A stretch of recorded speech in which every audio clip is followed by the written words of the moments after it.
عیسائی شراب پیتا ہے، عیسائی زنا کرتا ہے، عیسائی غلط کام کرتا ہے، اپنے چرچ میں جاتا ہے، وہاں چرچ کا پادری کہتا ہے کہ تو نے شراب پیا ہے، تو نے زنا کیا ہے، تو نے مرڈر کیا ہے، کوئی بات نہیں، لے اس کو شراب پلاتا ہے۔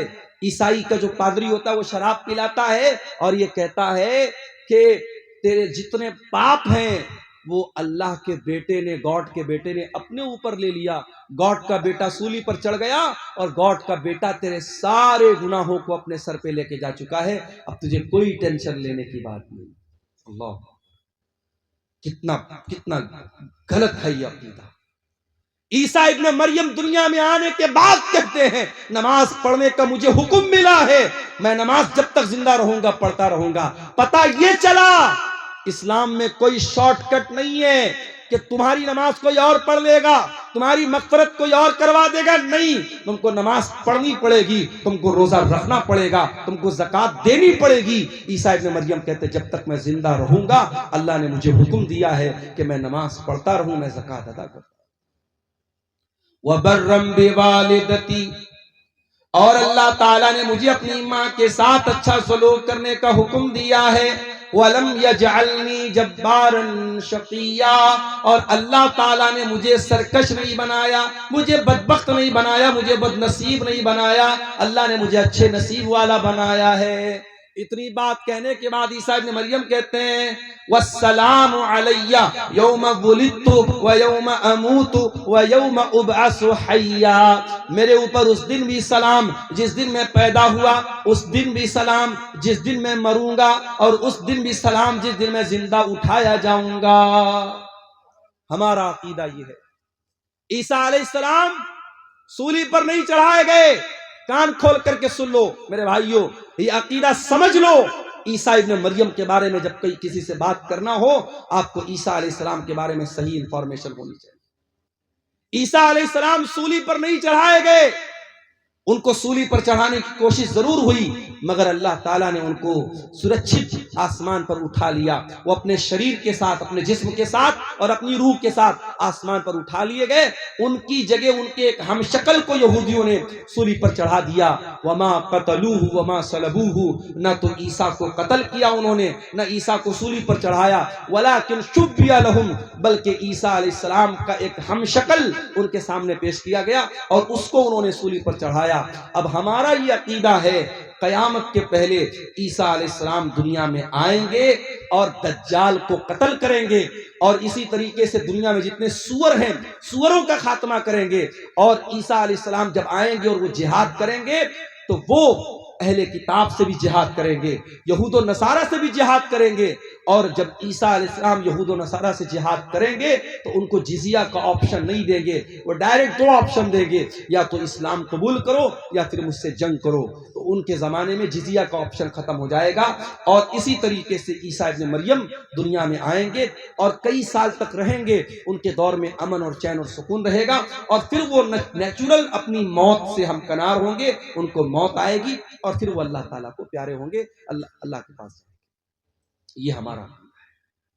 اسی لیے اللہ جب اس واقعے کو بیان کرتا ہے اللہ کہتا ہے ذالک عیسی ابن مریم قول الحق الذی فیہ یمترون، یہ عیسیٰ ابن مریم ہے، یہ اللہ کے سچے قول ہیں، اللہ کی سچی بات ان کے بارے میں ہے جن کے بارے میں لوگ شک اور شبہہ کر رہے ہیں۔ تو حضرت عیسیٰ علیہ السلام کے بارے میں یہ موٹی موٹی بات میں نے سوچا کہ آپ کے سامنے رکھ دوں تاکہ عیسیٰ علیہ السلام کے بارے میں ایک صحیح وچار دھارا، ایک صحیح نظریہ آپ کے دل و دماغ میں پیدا ہو جائے۔ اللہ تعالی ہم سب کو حضرت عیسیٰ علیہ السلام، اچھا یہ بھی یاد رکھیے عیسیٰ علیہ السلام کے بارے میں دنیا میں 3 گروہ پائے جاتے ہیں۔ ایک عیسائیوں کا گروہ ہے جو عیسیٰ علیہ السلام کو اللہ کا بیٹا قرار دیتا ہے، اللہ کے برابر قرار دیتا ہے، وہ بھی گمراہ ہے۔ اور ایک یہودیوں کا طبقہ ہے جو عیسیٰ علیہ السلام کو برا بھلا کہتا ہے، ان کو حرام کی اولاد کہتا ہے، ان کو نعوذ باللہ زنا کی اولاد کہتا ہے۔ یہودی بھی حضرت عیسیٰ سے دشمنی میں گمراہ ہوئے، عیسائی ان سے محبت میں گمراہ ہوئے، یہودی ان سے دشمنی میں گمراہ ہوئے۔ اور ایک طبقہ ایسا ہے جو عیسیٰ علیہ السلام پر ایمان بھی رکھتا ہے، ان کو کے بارے میں یہ عقیدہ رکھتا ہے وہ اللہ کے نبی تھے، وہ اللہ کے پیغمبر تھے، بغیر باپ کے پیدا ہوئے تھے، اور اللہ تعالیٰ نے ان کے ہاتھ پر بہت سارے معجزات دکھائے کھائے تھے، اور اس طبقے کو مسلمان کہتے ہیں۔ ہم اور آپ عیسیٰ ابن مریم کے اوپر ایمان رکھتے ہیں۔ میرے عزیزوں، اس تمہیدی گفتگو کے بعد میں نے جو نظم پڑھی تھی تقریر کے بعد، آپ نے غور کیا ہوگا اس نظم میں نے نوجوانوں کو خطاب کیا۔ آج ہمارے قوم میں اگر کوئی طبقہ ایسا ہے جو سب سے زیادہ اس پر کام کرنے کی ضرورت ہے تو وہ طبقہ نوجوانوں کا طبقہ ہے۔ اور دنیا کی ہر قوم اپنے نوجوانوں کو ٹرینڈ کرتی ہے، اپنے نوجوانوں کو مضبوط کرتی ہے، اپنے نوجوانوں پر محنت کرتی ہے۔ آج ہماری قوم کا نوجوان کہاں جا رہا ہے؟ ہمارے نبی کی سیرت اٹھا کر کے دیکھیے، ہمارے نبی کے ساتھ جو صحابہ تھے، جو آپ کے صف اول کے صحابہ تھے، جنہوں نے آپ کے ساتھ پتھر کھائے تھے، آپ کے ساتھ جنگوں میں اپنے سینے پر تیر اور تلوار کا زخم برداشت کیا تھا، آپ غور کیجئے میرے پیارے ساتھیوں، نبی کے ان صحابہ میں آپ کو میجورٹی کس کی ملے گی؟ اس میں بہومت کس کا ملے گا؟ اس میں اکثریت نوجوانوں کی ملے گی۔ عبداللہ بن مسعود کون ہے؟ نوجوان ہے۔ مصعب بن عمیر کون ہے؟ نوجوان ہے۔ حضرت خالد بن ولید کون ہے؟ نوجوان ہے۔ عثمان غنی کون ہے؟ نوجوان ہے۔ طلحہ کون ہے؟ نوجوان ہے۔ زبیر کون ہے؟ نوجوان ہے۔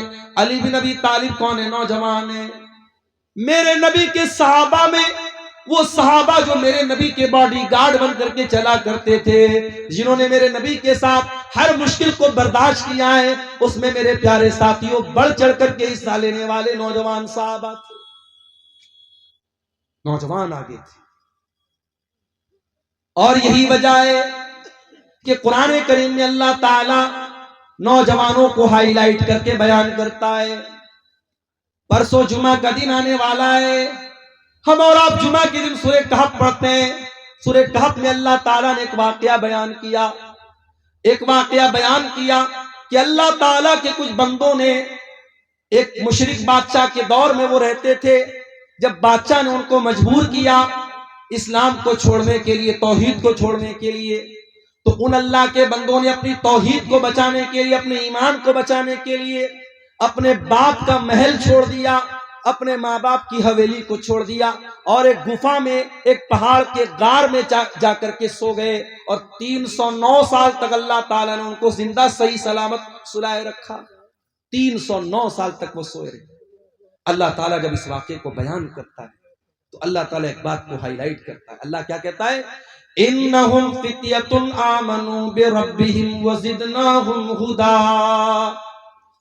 اپنے ایمان کو بچانے کے لیے اپنے ماں باپ کو چھوڑنے والے، اپنے ماں باپ کا عیش و آرام چھوڑنے والے، اپنی حویلیوں کو چھوڑ کر کے پہاڑ کی گفا میں جانے والے یہ نوجوان تھے۔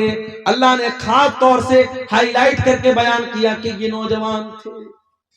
اللہ چاہتا تو ایسے ہی ڈائریکٹ ذکر کر دیتا کہ چند لوگ تھے، مگر اللہ تعالیٰ نے فتیۃ کا لفظ استعمال کیا۔ اس سے یہ پتا چلا کہ اللہ تعالیٰ کو نوجوانوں کا ایمان بہت پسند ہے۔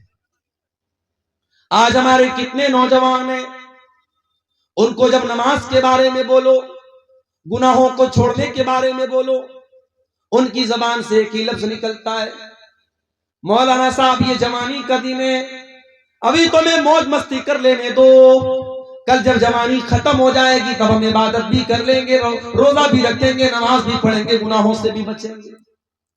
او میرے پیارے نوجوان ساتھیوں، آذربائیجان سے ایک فلائٹ، ایک ہوائی جہاز اڑتا ہے، جس ہوائی جہاز کے اندر 72 مسافر سفر کر رہے تھے۔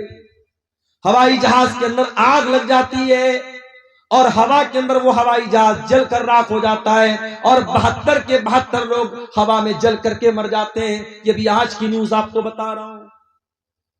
کیا ان 72 لوگوں میں سارے بوڑھے لوگ تھے؟ کیا سارے 70-80 والے لوگ تھے؟ اس میں 20 سال کے نوجوان بھی تھے، اس میں 2 سال کا بچہ بھی تھا، اس میں 25 سال کی عورتیں بھی تھیں۔ میرے پیارے بھائیوں، جب ہوائی جہاز کے اندر آگ لگ جاتی ہے، اندر کا ویڈیو وائرل ہوا ہے، جا کر کے انٹرنیٹ پر دیکھ لینا، فلائٹ کے اندر جتنے لوگ ہیں وہ مالک کو یاد کر رہے ہیں، وہ مولا کو یاد کر رہے ہیں، وہ اپنے رب کو یاد کر رہے ہیں۔ ہم نہیں جانتے کون سا ایکسیڈنٹ ہمارے ساتھ ہو جائے، ہم نہیں جانتے کب موت ہمارے سر پر آ کر کے ہماری مہلت کو ختم کر دے۔ میرے پیارے ساتھی، کیا آپ اس بات کی گارنٹی لے کے بیٹھے ہیں کہ آپ بڑھاپے تک زندہ رہیں گے؟ کیوں اپنی جوانی کو غلط کاموں میں گزارتے ہیں؟ میرے پیارے ساتھیوں، ہمیں اور آپ کو ڈرنا چاہیے۔ یاد رکھو میرے پیارے ساتھیوں، جوانی میں جتنے جذبے کے ساتھ آپ نماز پڑھ لیں گے، جوانی میں جتنی طاقت کے ساتھ آپ حج عمرہ کر لیں گے، جوانی میں جتنے جوش کے ساتھ آپ اللہ کی راہ میں پیسہ خرچ کر دیں گے، اللہ کے دین کے لیے آپ محنت کر لیں گے، کل بڑھاپے میں آپ نہیں کر پائیں گے۔ میں نے وہاں مکے میں دیکھا، صفا مروہ کے درمیان سعی کر رہے تھے ہم لوگ، کتنے بوڑھے لوگوں کو میں نے دیکھا، بوڑھی عورتوں کو دیکھا، بیچاری چلتے چلتے تھک گئی، ہانپنے لگی۔ کتنے مردوں کو میں نے دیکھا ویل چیئر پر، وہ خانے کعبہ کا طواف کوئی کرسی پر لے کر کے کرا رہا ہے ویل چیئر پہ، وہ اس لائق نہیں ہے کہ وہ خانے کعبہ کے قریب جا کر کے، اللہ کے گھر کے پاس جا کر کے اپنی باڈی پر، اپنے شریر پہ چل کے وہ خانے کعبہ کا طواف کر سکے۔ جوانی ہوتی ہے، لوگ بولتے ہیں حج کر لو، عمرہ کر لو، لوگ نہیں کرتے ہیں، لوگ ٹال دیتے ہیں کہ چلو بڑھاپے میں کر لیں گے، لڑکی کی شادی کے بعد کر لیں گے، مکان بنوانے کے بعد کر لیں گے۔ میرے پیارے ساتھیوں، اس بات کی کیا گارنٹی ہے کہ کل لڑکی کی شادی کے بعد آپ زندہ رہو گے، یا لڑکی کی شادی تک آپ زندہ رہو گے؟ ابھی پرسوں بنارس میں سفر پہ نکل چکا تھا، ایک جگہ میں سفر میں گیا ہوا تھا، بنارس میں ایک میت ہو گئی ہمارے اپنے محلے کی، اور ایک امام صاحب کا انتقال ہو، میرے خیال سے 50-60 سال ان کی عمر تھی، بالکل ہٹے کٹے صحت مند تھے۔ فجر کی نماز پڑھنے گئے، اور فجر کی نماز پڑھ کر کے جب واپس گھر پہ آئے ہیں، فالج کا حملہ ہوا ہے، برین ہیمریج ہوا ہے، اور ہاسپٹل لے جاتے جاتے انہوں نے دم توڑ دیا۔ اس طریقے کی اچانک موتیں یقین کیجئے ہر ہفتے ہمارے سامنے آتی ہیں، ہر مہینے ہمارے سامنے، لیکن ہم بڑے غافل لوگ ہیں۔ کسی مدرسے میں، کسی اسکول میں امتحان کا ٹائم قریب آتا ہے، جو بچہ سال میں کبھی پڑھائی نہیں کرتا ہے، اگر اس کو پاس ہونا ہے، اگر اس کو اگلی کلاس میں جانا ہے، تو وہ نادان بچہ بھی سوچتا ہے نہیں یار سال بھر نہیں پڑھا، چلو کوئی بات نہیں، امتحان آ گیا، ایگزام آ گیا، اب تو تھوڑی پڑھائی کر لوں۔ وہ محنت کرتا ہے، پڑھائی کرتا ہے، اس کو معلوم ہے اگر اب میں نے محنت نہیں کی تو میں پاس نہیں ہو پاؤں گا۔